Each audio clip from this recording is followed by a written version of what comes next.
തിരുനാമത്തിന് മാത്രം ഉണ്ടായിരിക്കട്ടെ. ഒരു നിമിഷം നമുക്ക് നമ്മുടെ കണ്ണുകളെ അടച്ച് ദൈവമായ കർത്താവേ, അങ്ങയുടെ വചനത്തിലൂടെ ജീവിക്കുവാൻ കർത്താവേ, അങ്ങയുടെ വചനം ശ്രവിക്കുവാനും പഠിക്കുവാനും ധ്യാനിക്കുവാനും കർത്താവേ, ഞങ്ങൾക്ക് ഈ അവസരം ഒരുക്കി തന്നതിനായിട്ട് നല്ലവനായ തമ്പുരാനോട് ഞങ്ങൾ നന്ദി പറയുന്നു. കർത്താവേ, ഞങ്ങളെ വചനത്തിലൂടെ ജീവിപ്പിക്കണമേ എന്നതിനോട് ഞങ്ങൾ അപേക്ഷിച്ച് പ്രാർത്ഥിക്കുന്നു. കർത്താവേ, അങ്ങയുടെ നിത്യത എന്തെന്ന് അറിയുവാൻ ഈ വചനങ്ങളിലൂടെ കർത്താവേ ഞങ്ങളെ സഹായിക്കണമേ എന്ന് പ്രാർത്ഥിക്കുന്നു. ഇതെല്ലാം നിന്റെ കൃപയിൽ ആശ്രയിച്ചുകൊണ്ട് ചെയ്യുവാൻ കർത്താവേ ഞങ്ങളെ ഓരോരുത്തരെയും നീ വഴിയൊരുക്കണമേ എന്ന് പ്രാർത്ഥിക്കുന്നു. ദൈവമേ, ഇതെല്ലാം നിന്റെ തിരുമുമ്പാകെ ഞങ്ങൾ സമർപ്പിക്കുന്നു. ഞങ്ങളോട് കൂടെ ഇരിക്കണമേ എന്ന് പ്രാർത്ഥിക്കുന്നു. ശ്രവിക്കുന്നവർ കർത്താവേ, അങ്ങയുടെ വചനം കർത്താവേ ഇമ്പമോടെ ശ്രവിക്കുവാൻ കർത്താവേ അവരെ യോഗ്യരാക്കണമേ എന്ന് പ്രാർത്ഥിക്കുന്നു. എല്ലാം തമ്പുരാന്റെ മുമ്പിൽ സമർപ്പിച്ചുകൊണ്ട് പ്രാർത്ഥിക്കുന്ന കൃപയുടെ കേൾക്കണമേ. തിരുനാമത്തിന് മഹത്വം ഉണ്ടായിരിക്കട്ടെ.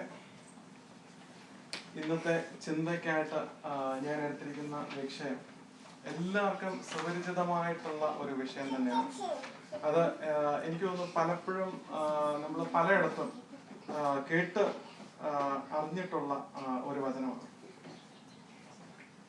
വചനത്തിലേക്ക് പോകുന്നതിന് മുന്നേ ഞാൻ ഈ വചനം എടുക്കാനായിട്ട് കാരണം ഞാൻ കുറെ ആക്ച്വലി എടുത്ത് എല്ലാം എഴുതി തയ്യാറാക്കി വെച്ചു.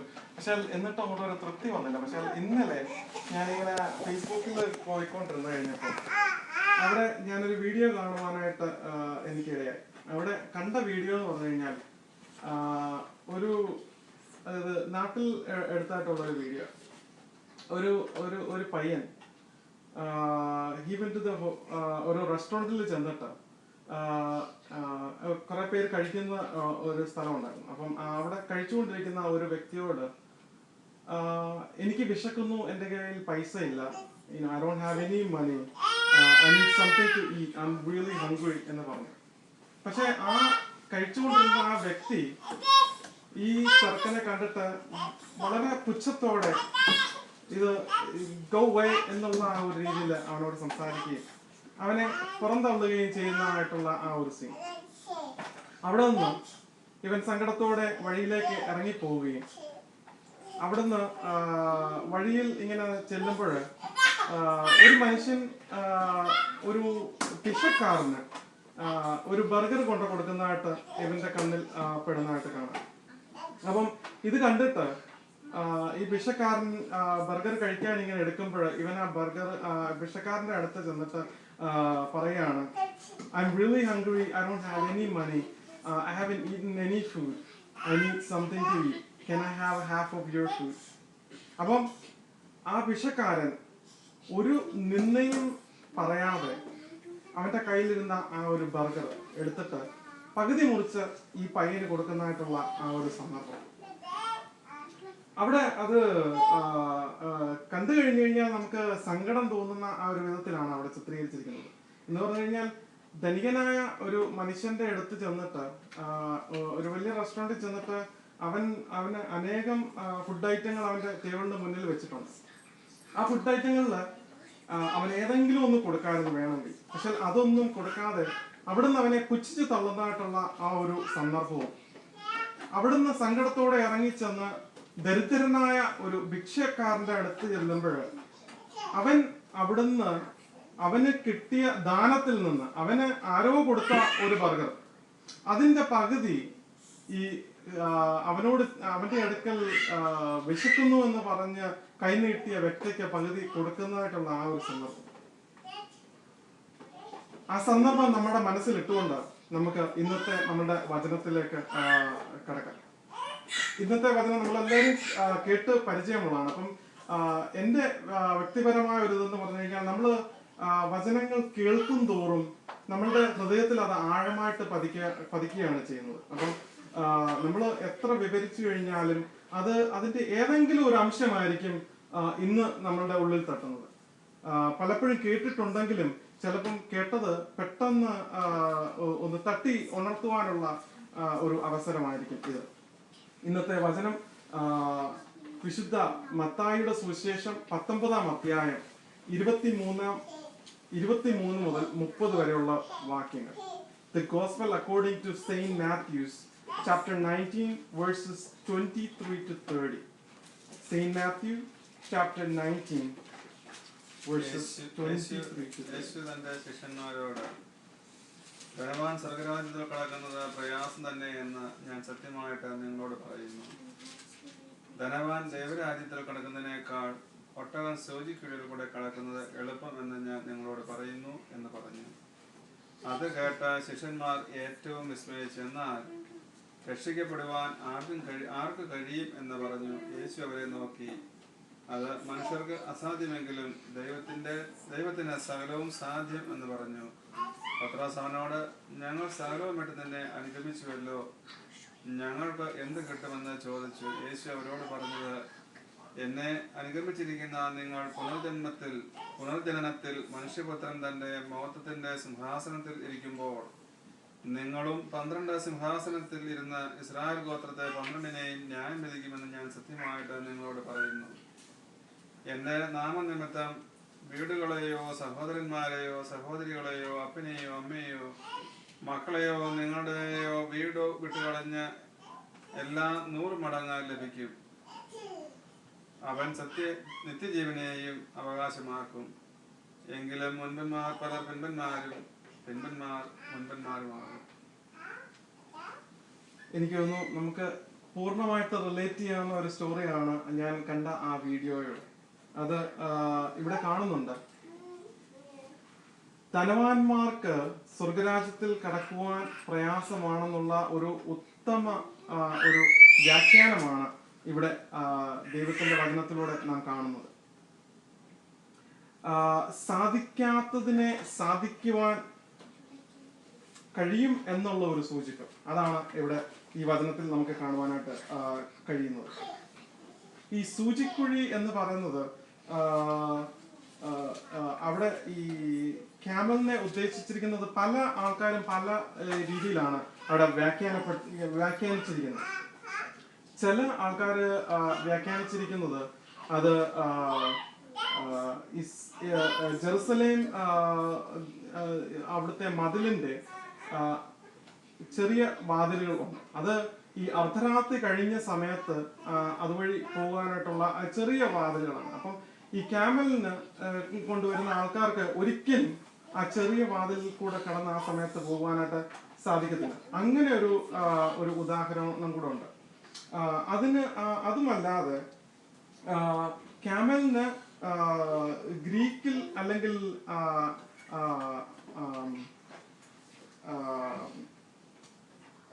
അരാമ്യ ഭാഷയില് ക്യാമലിന് കാമോസ് എന്നാണ് വ്യാഖ്യാനിച്ചിരിക്കുന്നത്. മീനിങ് അത് ഒരു കയറ് എന്നുള്ള രീതിയിലാണ്. It's A rope. പക്ഷെങ്കിൽ നമ്മൾ ഒന്ന് ആലോചിക്കാം, ഒരു സൂചിയുടെ മുന എത്രത്തോളം ഉണ്ട്. അപ്പം ഒരു റോബ് അതിനകത്ത് കൂടെ കടത്തുവാനായിട്ട് ഒരിക്കലും സാധിക്കത്തില്ല. അപ്പം നമ്മൾ ഈ ലോകത്തിൽ ജീവിക്കുമ്പോൾ തന്നെ നമ്മുടെ ആദ്യത്തെ ഒരു സെന്റൻസ് അവിടെ പറയുന്നത്, ധനവാൻ സ്വർഗരാജ്യത്തിൽ കടക്കുന്നത് പ്രയാസം തന്നെ എന്ന് സത്യമായിട്ടും ഞാൻ നിങ്ങളോട് പറയുന്നു. അപ്പം ധനവാൻ, നമ്മൾ ഈ ലോകത്തില് നമുക്ക് എന്തുമാത്രം ധനവും പണവും ഒക്കെ ഉണ്ടെങ്കിലും അതെല്ലാം നമുക്ക് ദൈവത്തിൽ നിന്ന് ഒരു മാറിപ്പോകുന്ന ആ ഒരു അവസ്ഥയിലേക്ക് എത്തിക്കുന്ന ഒരു സംഗതിയാണ്. പക്ഷെങ്കിൽ നമ്മൾ ഇതെല്ലാം ഉണ്ടെങ്കിലും ദൈവത്തെ പരിപൂർണമായിട്ട് മുൻനിർത്തിക്കൊണ്ട് ജീവിക്കുന്ന ഒരു വ്യക്തിയാണെങ്കിൽ അവന് രക്ഷയുടെ ഒരു അവസരം അവിടെ ഉണ്ട് എന്ന് ദൈവം ഇവിടെ ചൂണ്ടിക്കാണിക്കുന്നുണ്ട്. ഇങ്ങനെ വ്യാഖ്യാനിക്കാൻ കാരണം എന്താണെന്ന് ചോദിച്ചു കഴിഞ്ഞു കഴിഞ്ഞാൽ, പണ്ട് ഉള്ള റാബായിമാര് അവര് ടീച്ച് ചെയ്യുന്നതെന്ന് പറഞ്ഞു കഴിഞ്ഞാൽ, വെൽത്ത് ഉള്ള മനുഷ്യർക്ക് ഒരു അപ്രൂവൽ ദൈവത്തിൽ നിന്ന് കിട്ടിയിട്ടുണ്ട് എന്നുള്ളതാണ് അവരുടെ ടീച്ചിങ്. അവരുടെ ദൈവത്താൽ ബ്ലസ് ചെയ്ത ആൾക്കാരാണ്. അതുകൊണ്ടാണ് അവർക്ക് അത്രയും പണവും ധനവും ഒക്കെ ലഭിച്ചിരിക്കുന്നത്. അതുകൊണ്ട് അവർക്ക് അവരൊരു കാൻഡിഡേറ്റ് ആണ് ഹെവൻ എന്നുള്ള രീതിയിൽ അവിടെ പഠിപ്പിച്ച റാബായിമാർ ഒരുപാടുണ്ട്. പക്ഷെ അതിനെ എല്ലാം പൂർണ്ണമായിട്ടും ദൈവം തമ്പുരാൻ ഇല്ലാതാക്കുന്ന ഒരു വചനമാണിത് ഇവിടെ നമുക്ക് കാണുന്നത്. അത് തെറ്റായ പഠിത്തമാണ്. അതല്ല, ഈ ലോകത്തിലുള്ള സകല മനുഷ്യർക്കും ദൈവരാജ്യത്തിന്റെ അവകാശികളായിട്ട് പ്രവേശിക്കാൻ സാധിക്കും എന്നുള്ള ഒരു സൂചിപ്പും കൂടെയാണ് നമുക്കിവിടെ കാണുവാനായിട്ട് സാധിക്കുന്നത്. ഇത് ഈ വ്യാഖ്യാനം കേട്ടിട്ട് ശിഷ്യന്മാര് കർത്താവിനോട് ചോദിക്കുന്നുണ്ട്, ആർക്കാണ് ഇത് കഴിയുന്നതെന്ന്. പക്ഷെങ്കിൽ അപ്പോൾ ദൈവം അതിന് മറുപടിയായിട്ട് പറയുന്നു, അത് മനുഷ്യർക്ക് സാധ്യമെങ്കിലും ദൈവത്തിന് സകലവും, മനുഷ്യർക്ക് അസാധ്യമെങ്കിലും ദൈവത്തിന് എല്ലാം സാധ്യമാണ്. അപ്പം ദൈവത്താൽ കഴിയാത്തതായിട്ട് ഒന്നുമില്ല എന്നുള്ള ഒരു പഠിപ്പിലാണ് ദൈവം ഇവിടെ നമുക്ക് കാണിച്ചു തന്നിരിക്കുന്നത്. നമ്മൾക്ക് ലഭിച്ചിരിക്കുന്ന പണവും ധനവും മാനവും എല്ലാം ദൈവത്തിന്റെ ഒരു ദാനമാണ്. അതിൽ നിന്ന് നമ്മൾ അഹങ്കരിക്കുകയോ നമ്മൾ അതിന്റെ പുറകെ പോവുകയോ ചെയ്യുമ്പോൾ നമ്മൾ ദൈവത്തിൽ നിന്ന് മാറിപ്പോകുന്ന ഒരു അവസ്ഥ ഉണ്ടാകുന്നുണ്ട്.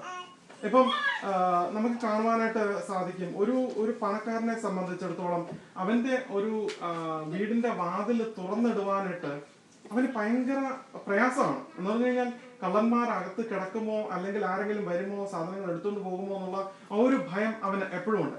അതേസമയം ഒരു സാധാരണക്കാരനെ സംബന്ധിച്ചിടത്തോളം അവൻ ആ ഒരു ഭയമില്ല. അവന്റെ വീട് തുറന്നിട്ട് ആരെങ്കിലും വരും, എടുത്തുകൊണ്ട് പോകും. അവന് ആൾക്കാർ വീട്ടിലേക്ക് കടന്നു വരുന്നത് ഭയങ്കര സന്തോഷത്തോടെയാണ് അവൻ സ്വീകരിക്കുന്നത്. അവന് ആ ഒരു പ്രയാസമില്ല. അവന് എല്ലാം ദൈവം നൽകിയത് അത് ദൈവത്തിന്റെ ഒരു കനിവാണെന്നുള്ള ആ ഒരു വിശ്വാസവും ബോധ്യവും ഒരു സാധാരണ ഒരു പൗരനെ സംബന്ധിച്ചിടത്തോളം നമുക്ക് കാണുവാനായിട്ട് സാധിക്കും.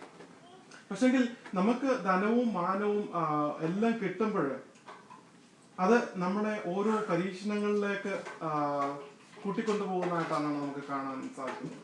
നമ്മൾ എത്രമാത്രം വേണം എന്ന് ആഗ്രഹിച്ച് മുന്നോട്ട് പോകുന്നു, അത്രമാത്രം പരീക്ഷണങ്ങളിലൂടെ നമ്മൾ പോകാറുണ്ട്. പലപ്പോഴും ഈ ധനവാന്മാരെയൊക്കെ നോക്കിക്കഴിഞ്ഞു കഴിഞ്ഞാൽ അവരെന്തെങ്കിലുമൊക്കെ കഷ്ടങ്ങളിലും പ്രയാസങ്ങളിലും ഒക്കെ കൂടെ പോയിട്ടുണ്ട്. അവർക്ക് എന്തെങ്കിലും ഒരു പ്രയാസം വരുമ്പോൾ അവർക്ക് ഭയങ്കര ദേഷ്യമാണ്.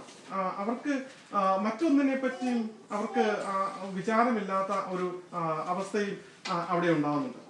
അപ്പം ദൈവത്തെ മുൻനിർത്തിയാണ് ഈ വ്യക്തി ജീവിക്കുന്നതെങ്കിൽ ഇങ്ങനെ ഒരു അവസ്ഥ ഒരിക്കലും ഉണ്ടാവുന്നതായിട്ട് കാണുവാനായിട്ട് സാധിക്കും. അപ്പം നമ്മൾ ഉപേക്ഷിക്കേണ്ടതിനെ എന്താണെന്ന് വെച്ച് കഴിഞ്ഞാൽ അതിനെ ഉപേക്ഷിക്കാനുള്ള ഒരു അവസ്ഥ നമ്മുടെ ജീവിതത്തിൽ ഉണ്ടായിരിക്കണം.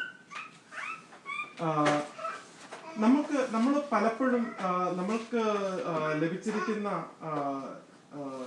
സൗഭാഗ്യങ്ങൾ കയ്യിൽ കിട്ടിക്കഴിയുമ്പോൾ നമ്മൾ ബ്ലൈൻഡ് ആയിട്ട് പോകുന്ന ഒരു അവസ്ഥയിലേക്ക് കാണുവാനായിട്ട് സാധിക്കും. എല്ലാം പുറം ലോകം ഉള്ളതെല്ലാം മറന്നിട്ട് നമ്മളൊന്നും കണ്ടില്ല എന്ന് നടിക്കുന്ന ഒരു അവസ്ഥ. അതാണ് ഞാൻ ആ റെസ്റ്റോറൻറ്റിലെ ആ ചെറുപ്പക്കാരന്റെ കാര്യം ഞാൻ പറഞ്ഞത്. ആ റെസ്റ്റോറൻറ്റില് ആ പയ്യൻ ചെന്ന് കഴിഞ്ഞപ്പോൾ ആ വ്യക്തി അവനെ കണ്ടതായിട്ട് അവന്റെ സാഹചര്യം മനസ്സിലാക്കുവാനോ ഒന്നും അവൻ ശ്രമിക്കുന്നില്ല. അവന്റെ മുന്നിലുള്ള സാധനം അവൻ്റേതാ എന്നുള്ള ആ ഒരു നിലപാടാണ് അവിടെ സ്വീകരിച്ചത്. അപ്പം ആ ഒരു നിലപാടിൽ നിന്ന് മാറുവാനായിട്ട് നമുക്ക് സാധിക്കണം. അപ്പം നമ്മൾ പ്രോവേർബ്സ് ചാപ്റ്റർ 20 വേഴ്സസ് 13 നോക്കുകയാണെങ്കിൽ സദസ്യവാക്യങ്ങൾ 20:13 ഇപ്രകാരം പറയുന്നു: ദരിദ്രനായിരിക്കേണ്ടതിന് നിദ്രാപ്രിയനാകരുത്, നീ കണ്ണ് തുറക്ക, നിനക്ക് വേണ്ടുവോളം ആഹാരം ഉണ്ടാകും. അപ്പം നമ്മൾ എവിടെയാണ് നിൽക്കുന്നത്, നമുക്ക് ലഭിച്ചത് എവിടെ നിന്നാണ് എന്നുള്ള ഒരു ഉത്തമ ബോധ്യം നമ്മൾക്ക് ഉണ്ടായിരിക്കണം. നമ്മൾ കണ്ണ് തുറന്ന് പ്രവർത്തിക്കണം. നമ്മുടെ സാഹചര്യങ്ങളും നമ്മുടെ ചുറ്റുപാടുകളും എല്ലാം മനസ്സിലാക്കുവാനായിട്ട് നമ്മളെ കൊണ്ട് സാധിക്കണം. If we don't, then നമ്മൾ ആ ദൈവത്തിന്റെ സ്വർഗരാജ്യത്തിന്റെ അവകാശികളാകുവാനായിട്ട് അവിടെ ഒരു നമ്മൾ ഒരു വഴിമുടക്കമാണ് നമ്മൾ സൃഷ്ടിക്കുന്നത്. നമുക്ക് ദൈവം ധാരാളമായിട്ട് അനുഗ്രഹങ്ങൾ തന്നിട്ടുണ്ട്. അത് പലപ്പോഴും നമ്മളുടെ സ്വന്തം പ്രവൃത്തിയിലും പ്രയത്നത്തിലും ലഭിച്ചതാണെന്നുള്ള ഒരു വിശ്വാസത്തിൽ നിൽക്കുന്ന അനേകം പേരുണ്ട്. അത് മറ്റുള്ളവർക്ക് ദാനമായിട്ട് കൊടുക്കുവാനോ സൽപ്രവർത്തികൾ ചെയ്യുവാനോ ശ്രമിക്കാത്ത ആൾക്കാരുണ്ട്. പക്ഷെ നമ്മൾക്ക് കിട്ടുന്നതെല്ലാം നമുക്ക് കിട്ടുന്നതിന്റെ ഒരു പെർസെന്റേജെങ്കിലും മറ്റുള്ളവർക്ക് കൊടുക്കുവാനും നമ്മൾക്കുള്ളതൊന്നും നമ്മൾക്കുള്ളതല്ല എന്നുള്ള ചിന്ത നമ്മളിൽ ഉളവാക്കുവാനായിട്ട് നമ്മളെ കൊണ്ട് സാധിക്കണം. നമുക്ക് യാക്കോബിനെ പറ്റി അറിയാം. യാക്കോബ് ദൈവത്താൽ അനുഗ്രഹിക്കപ്പെട്ട ഒരു വ്യക്തിയായിരുന്നു. അപ്പം യാക്കോബ് ഒരുപാട് പണമുള്ള അല്ലെങ്കിൽ ധനികനായ ഒരു വ്യക്തിയായിരുന്നു. പക്ഷെങ്കിൽ യാക്കോബിന് പെട്ടെന്ന് ഒരു മനസ്സിലൊരു അവൻ നേടിയതെല്ലാം അവന്റെ പ്രയത്നങ്ങളിലൂടെയാണ് എന്നുള്ള ഒരു ബോധ്യം അവന് പെട്ടെന്ന് ഉണ്ടാകുന്നുണ്ട്. അവിടെയാണ് ദൈവദൂതൻ യാക്കോബിനോട് സംസാരിച്ചു കൊണ്ടിരിക്കുമ്പോൾ യാക്കോബ് ദൈവദൂതനോട് പറയുന്നത്, ഞാൻ നിന്നെ അനുഗ്രഹിക്കാതെ വിടുകയില്ല എന്നുള്ള ഒരു പെട്ടെന്നുള്ള ഒരു ഇത്. അത് ദൈവദൂതനാണ് സംസാരിക്കുന്ന എന്നുള്ള ഒരു ബോധം പോലും അവിടെ നഷ്ടപ്പെട്ടു പോകുന്ന അവസ്ഥ നമുക്ക് യാക്കോബിലൂടെ കാണുവാനായിട്ട് സാധിക്കും. അപ്പം നമ്മൾ നിൽക്കുന്നതായിട്ടുള്ള, നമുക്ക് തന്നിരിക്കുന്നതായിട്ടുള്ള സാഹചര്യങ്ങൾ, നമുക്ക് തന്നിരിക്കുന്നതായിട്ടുള്ള ധനവും മാനവും ഇതെല്ലാം ദൈവത്തിന്റെ ദാനമാണ്. അപ്പം നമ്മുടെ കയ്യിൽ ഇരിക്കുമ്പോൾ നമ്മുടെ കയ്യിലില്ല എന്ന് പറയുന്ന ഒരു പ്രവൃത്തി അത് ഒരിക്കലും ഉണ്ടാകരുത് എന്നുള്ള ഒരു പഠിപ്പീരും കൂടെയാണ് നമ്മൾ ഇവിടെ കാണുന്നത്. അപ്പം സൽപ്രവൃത്തി ചെയ്യുന്ന വ്യക്തികളായിട്ട് നമുക്ക് മാറുവാനായിട്ട് കഴിയണം. നമുക്ക് ക്രിസ്തുവിനെ നോക്കിക്കഴിഞ്ഞു കഴിഞ്ഞാൽ നമുക്ക് കാണാം, ക്രിസ്തുവിന് നമ്മുടെ ഈ ലോകത്തിലല്ല എല്ലായിടത്തുമുള്ള ഈ വേൾഡിലുള്ള എല്ലാ പവറും ഉള്ള ഒരു വ്യക്തിയായിരുന്നു. അത്ഭുതങ്ങൾ പ്രവർത്തിക്കാനുള്ള കഴിവുണ്ടായിരുന്നു, ദൈവപുത്രനായിരുന്നു, എല്ലാം ഉണ്ടായിരുന്നു. അപ്പം എല്ലാം ഉണ്ടായിട്ടും എല്ലാമുള്ള അവസ്ഥയിൽ നിന്ന് ദൈവം എല്ലാം വെടിഞ്ഞിട്ട് തന്റെ ഉടുതുണി പോലും അവിടെ നിന്ന് പട്ടാളക്കാർ ചീട്ടിട്ടെടുക്കുന്നതായിട്ട് നമുക്ക് കാണുവാനായിട്ട് സാധിക്കും. അപ്പം എല്ലാം വെടിഞ്ഞ് ദൈവത്തിലേക്ക് മാറുന്നതായിട്ടുള്ള, തന്നെത്താനെ സമർപ്പിക്കുന്നതായിട്ടുള്ള ഒരു വ്യക്തിയെ ദൈവം നമ്മുടെ മുൻപാകെ കാണിക്കുന്നതായിട്ട് നമുക്ക് കാണുവാനായിട്ട് സാധിക്കും. അപ്പം ആ ഒരു വ്യക്തിത്വം നമുക്ക് ആ ഒരു വ്യക്തിത്വത്തിലേക്ക് എത്തുവാനായിട്ട് സാധിക്കുമോ? നമ്മൾക്കുള്ളതൊന്നും നമ്മളുടേതല്ല എന്ന് ചിന്തിക്കുവാനും മറ്റുള്ളവരെ സഹായിക്കുവാനും അവരുടെ കഷ്ടങ്ങളിലും പ്രയാസങ്ങളിലും ദുഃഖങ്ങളിലും ദുരിതങ്ങളിലും എല്ലാം അവരോടുകൂടെ പങ്കുചേരുവാനായിട്ട് നമുക്ക് സാധിക്കുമോ എന്ന് നമ്മളൊന്ന് തിരിഞ്ഞു നോക്കേണ്ടതായിട്ടുണ്ട്. പലപ്പോഴും നമ്മളെ സംബന്ധിച്ചിടത്തോളം നമ്മൾ കേട്ടിട്ടും കേട്ടില്ല എന്ന് നടിക്കുന്ന ഒരു കൂട്ടം ജനതയായിട്ടാണ് മാറുന്നത്. അപ്പം അത് മുള്ളിന്റെ ഇടയിൽ വിധിച്ച വിത്തിനെ പോലെയാണ് നമുക്ക് കാണുവാനായിട്ട് സാധിക്കുന്നത്. പലപ്പോഴും നമ്മൾ ഈ വചനങ്ങളും പ്രവൃത്തികളും എല്ലാം കേൾക്കും. പക്ഷെ അതെല്ലാം കേട്ടിട്ട് ഒരു ചെവിയിൽ കൂടെ കേട്ട് മറ്റൊരു ചെവിയിൽ കൂടെ കളയുന്നതായിട്ടുള്ള ആ ഒരു അനുഭവം അവിടുന്ന് മാറി നമ്മള് നല്ല നിലത്ത് പാകിയ വിത്തുകളായിട്ട് മാറുവാനായിട്ട് നമുക്ക് സാധിക്കണം. അവിടെയാണ് ദൈവത്തിന്റെ ഒരു അനുഗ്രഹം നമുക്ക് ലഭിക്കുവാനായിട്ട് സാധിക്കുന്നത്. മാത്യൂസ് 19 അവസാനത്തെ വാചകം ഇപ്രകാരമാണ് പറയുന്നത്: മുൻപന്മാർ പലരും പിൻപന്മാരും പിൻപന്മാർ മുൻപന്മാരും ആകും എന്ന് അവിടെ ദൈവത്തിന്റെ വചനങ്ങളോടെ നമ്മളെ പഠിപ്പിക്കുന്നതായിട്ട് കാണാം. അപ്പം പലപ്പോഴും നമ്മൾക്കെല്ലാം ഉണ്ട് എന്നുള്ള ആ ഒരു ബോധ്യത്തിൽ നമ്മൾ മുന്നോട്ട് പോവുകയും നമ്മളുടെ അവസാന ദിവസങ്ങളിൽ അല്ലെങ്കിൽ നമ്മൾ ഈ ലോകത്തിൽ നിന്ന് മായപ്പെട്ട് നമ്മളുടെ ജഡ്ജ്മെന്റിലേക്ക് എത്തുമ്പോൾ അവിടെ ആയിരിക്കും നമുക്ക് ഈ പിൻപിലുള്ള ആൾക്കാരെല്ലാം മുൻപിലോട്ട് വരുന്നതും മുൻപിലുള്ള ആൾക്കാരെല്ലാം പിൻപിലോട്ട് പോകുന്നതായിട്ടുള്ള ഒരു അവസ്ഥ ഉണ്ടാകുന്നത്. ഇവിടെ നിൽക്കുമ്പോൾ നമ്മള് ജഡീക മോഹങ്ങളിൽ അകപ്പെട്ട് നമ്മള് ഓരോ നേട്ടങ്ങളുടെയും പുറകെ പോകുന്നതായിട്ടാണ് നമുക്ക് കാണാനായിട്ട് സാധിക്കുന്നത്. നമ്മള് ഓരോ ദിവസവും നോക്കിക്കഴിഞ്ഞു കഴിഞ്ഞാൽ ഓരോരോ കണ്ടുപിടുത്തങ്ങളാണ്. യുനോ പണ്ട് ഇന്റർനെറ്റ് എന്ന് പറഞ്ഞു കഴിഞ്ഞാൽ AOL ഒക്കെ നോക്കിക്കഴിഞ്ഞ് കഴിഞ്ഞാൽ യുനോ നമ്മൾ ഡയലപ്പ് ചെറിയ ഫ്രീക്വൻസിയിൽ ഓരോന്ന് കിട്ടുന്ന ആ അവസരം.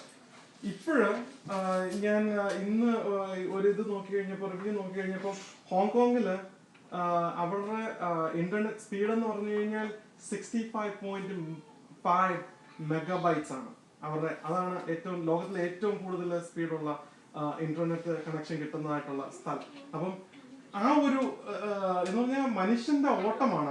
മനുഷ്യൻ എന്തൊക്കെ നേടാം, അവന് എന്തൊക്കെ കണ്ടുപിടിക്കാനുള്ള ആ ഒരു ഓട്ടത്തിന്റെ പുറകെയാണ്. അപ്പം ഈ ഓട്ടത്തിന്റെ എല്ലാം പുറകെ പോകുമ്പോൾ നമ്മൾ ദൈവത്തിൽ നിന്ന് അകന്നു പോകുന്നതായിട്ടുള്ള ആ ഒരു അവസ്ഥയാണ് അവിടെ ഉണ്ടാകുന്നത്. അപ്പം നമ്മൾക്ക് ദൈവം പലപ്പോഴും നമ്മൾക്ക് തരുന്നത് ഇതെല്ലാം ഈ സാത്താന് ഭയങ്കര ഇഷ്ടമുള്ള ഒരു കാര്യമായിരിക്കും.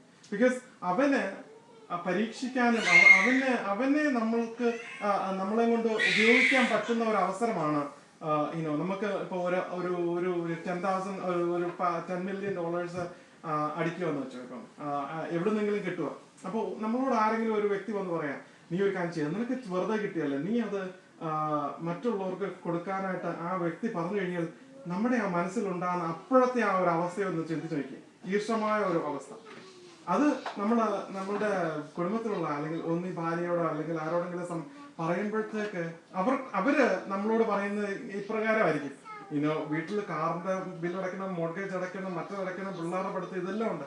അപ്പൊ നമുക്ക് ദൈവം പെട്ടെന്ന് നമുക്ക് തന്നതാ, ഇത് നീ എങ്ങനെ കൊടുക്കും, ആ ഒരു ചിന്ത. അപ്പം അതൊരു സൈറ്റന്റെ ഒരു പ്രേരണയായിട്ട് അവിടെ വരുന്നതായിട്ട് നമുക്ക് കാണാനായിട്ട് സാധിക്കും. അപ്പം പലപ്പോഴും നമ്മൾക്ക് തരുന്ന ആ ഒരു അനുഗ്രഹം അത് സൈറ്റനെ സംബന്ധിച്ചിടത്തോളം അവൻ അത് നോക്കിക്കണ്ടിരിക്കുന്ന ഒരു അവസരമായിരിക്കും. നമ്മളെ എങ്ങനെയാണ് അതിലിട്ട് യൂസ് ചെയ്യാൻ നോക്കാൻ പറ്റുന്നതെന്ന് ഉള്ള രീതിയിൽ. അപ്പം ആ സമയത്തും ദൈവത്തെ മുറുകെ പിടിച്ചുകൊണ്ട് ദൈവമാണ് എൻ്റെ മുന്നിലുള്ളത്. ഒരു വ്യക്തി എന്നോട് ചോദിച്ചു കഴിഞ്ഞു കഴിഞ്ഞാൽ കൊടുക്കാനുള്ള ഒരു മനസ്സ് എനിക്ക് ഉണ്ട് എന്നുള്ള ഒരു ബോധ്യം നമ്മുടെ മുന്നിൽ ഉണ്ടാകണം. അപ്പം ഞാൻ ഇവിടെ കൂട്ടി വെക്കുന്നതിന് ഒരു വാല്യൂ ഇല്ല. നമുക്കറിയാം, നമ്മള് ഇവിടുന്ന് മരിച്ചു പോയി കഴിഞ്ഞു കഴിഞ്ഞാൽ നമ്മളൊന്നും കൊണ്ടുപോകുന്നില്ല, ഒരു സാധനം പോലും കൊണ്ടുപോകുന്നില്ല.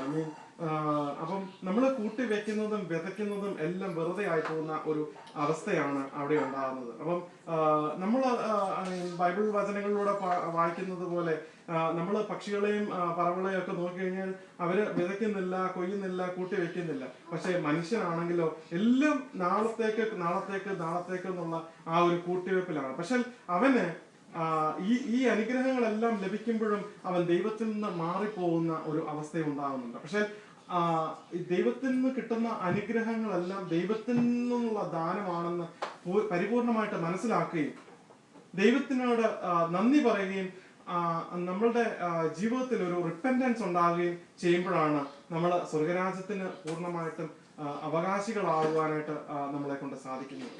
അപ്പം ആ ഒരു രീതിയിൽ നമുക്ക് ഒരു ബോധ്യം ഉണ്ടാകട്ടെ എന്ന് പ്രാർത്ഥിച്ചുകൊണ്ട് ഞാൻ എൻ്റെ വാക്കുകളെ ചുരുക്കുന്നു. ദൈവം നമ്മളെ എല്ലാവരെയും അനുഗ്രഹിക്കട്ടെ എന്ന് പ്രാർത്ഥിക്കുന്നു. കേട്ട വചനത്തിലൂടെ നമുക്ക് ഷെയർ ചെയ്യാം.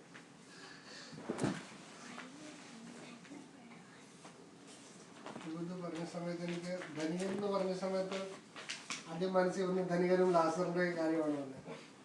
ബിക്കോസ് ധനികൻ എന്താ ചെയ്തത്, അവിടെ he didn't share what he had. So he started off well when he said what you have. That could be anything. നമ്മൾ യൂട്യൂബിലൊക്കെ കണ്ടത് it was the food. There are so many other things that people around us need which we have and which we can freely give. നല്ലൊരു സംസാരം പോലെ നമ്മൾ സംസാരിക്കുന്നില്ല ചില ആൾക്കാരോട്. I feel myself. ഞാൻ എൻ്റെ കാര്യമാണ് പറയുന്നത്. So many things. So God looks at the deepest of things. അല്ലേ, നമുക്ക് ഈസി ആയിട്ട് കൊടുക്കാൻ പറ്റുന്ന ഒത്തിരി കാര്യങ്ങളുണ്ട്. നമ്മൾ കഷ്ടപ്പെട്ട് ബാങ്കിൽ നിന്ന് എടുത്ത് ചെക്ക് കൊടുക്കേണ്ട ആവശ്യമില്ല. So many comforting things you can do too. പ്രയാസത്തിലുള്ള ആൾക്കാരോട് നല്ലതായിട്ട് നമുക്ക് സംസാരിക്കാൻ പോലും പറ്റുന്നില്ല. അതൊക്കെയാണ്, നമ്മളും ധനികരാണ്. ആ രീതിയിൽ നമുക്ക് ദൈവം തന്നിട്ടുള്ള കൃപകളാണ് ഇതൊക്കെ, അല്ലേ. ടു കംഫർട്ട് സംബഡി, സമാധാനം പറയുക, അല്ലെ, സന്തോഷം പകരുക, അതൊക്കെ ഒരു ധനമാണ് നമ്മൾക്ക് തന്നേക്കുന്നത്. ഞാൻ അങ്ങനെയാണ് നോക്കുന്നത്. അതുപോലെ നമ്മൾ പകരുന്നില്ല. എന്താ, നമ്മുടെ കാര്യങ്ങളിൽ തന്നെ ബിസിയാണ്. So we don't have time for other people to share all these things. നമ്മുടെ കാശ് മാത്രമല്ല, പല കാര്യങ്ങളുണ്ട് നമുക്ക് കൊടുക്കാൻ പറ്റുന്നത്, അതുപോലെ നമ്മൾ കൊടുക്കുന്നില്ല. സോ ബേസിക് തിങ്സ് പോലെ നമ്മൾ കൊടുക്കുന്നില്ല. So I think we have to think what we are rich in. Are we rich in money, or is it other gifts that God has given us which we are not sharing? നമ്മൾ ഒത്തിരി പിടിക്കുന്നതുകൊണ്ടാണ് നമുക്കത്